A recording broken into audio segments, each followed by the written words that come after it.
అది చేసే ప్రయత్నం చేయండి. పార్టీలకు అతీతంగా నిలబడండి. మేము ప్రజలతో ఉన్నామని నోరెత్తి చెప్పండి, లేకపోతే ప్రజలు మీ మొహాన ఊసేస్తారు. తెలుసా అని అడుగుతా ఉన్నా.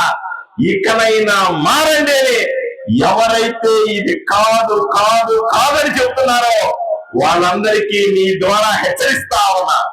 మంచి పద్ధతి కానే కాదు. మంచి రోజులు రాబోతా ఉన్నాయి, ప్రజల కోరికలు తీరబోతా ఉన్నాయని తెలియజేస్తూ ఈ అవకాశం ఇచ్చిన మీ అందరికీ కూడా చేతులెత్తి మొక్కుతూ